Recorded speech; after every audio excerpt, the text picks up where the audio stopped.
Hello, welcome students. I am Viresh Dagade. So, coming to the last concept in friend functions with respect to a syllabus, the friend function, okay, as we have seen in the previous sessions, that it can be member of another class. Okay, a friend can be member function for another class. Fine, that was seen in the previous session. Now in this session I will be explaining you about friend classes.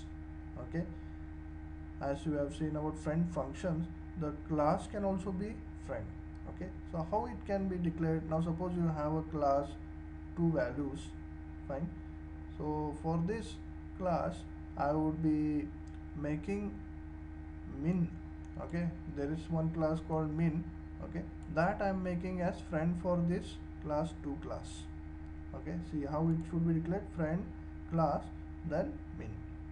Fine.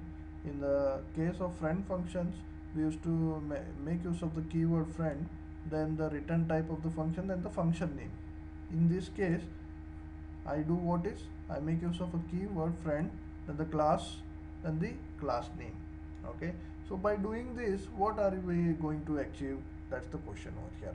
Okay, so by doing this, all the member functions of the friend class, okay, have the ability or the privilege to access the private members of the class to which the class is mentioned as friend.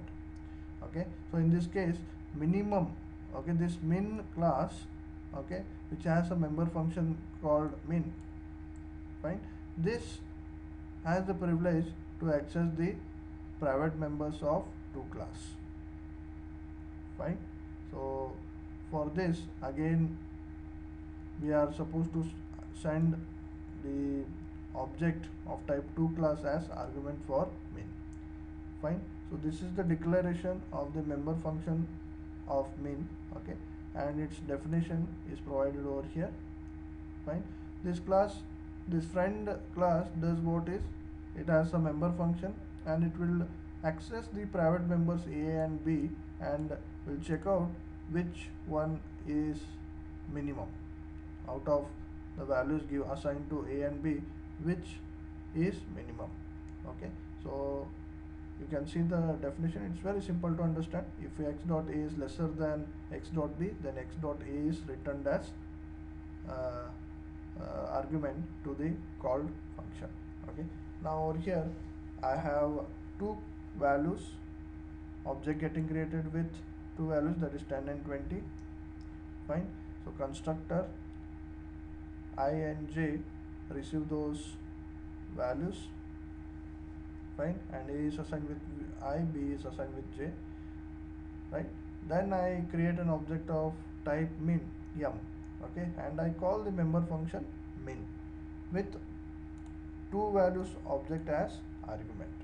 Fine, so over here by making a friend, okay, friend class, the friend class member functions have the privilege to access the private members of the class to which it is declared as friend. Okay, so in this case min means member function, okay, that has the privilege to access the private members a and b. Fine, so wherever you declare a class to be friend of another class, then the friend class has the privilege to access the private members of another class.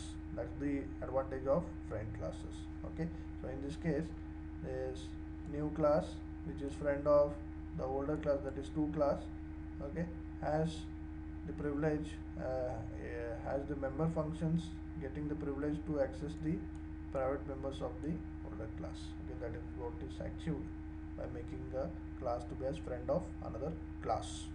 I hope you have understood the concept. Let me just show you the output of this. Go to application, system tools, terminal, say g++ friend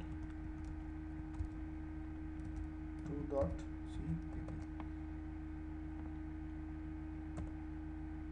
dot slash a dot. Okay, so let me just give interactive statement over here. I'll just say minimum of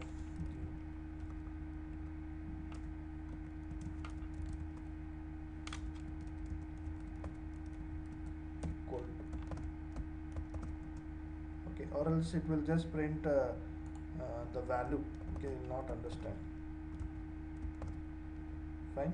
So now if you just see the output of this code, recompile it. See, minimum of the two values is 10. You have passed 10 and 20 as argument. Okay, for the object of type 2, and minimum is computed by the member function of min class. Okay, but over here don't get confused by this concept to be as inheritance. Okay, inheritance is a totally different concept. Okay, I hope you all have understood the concept.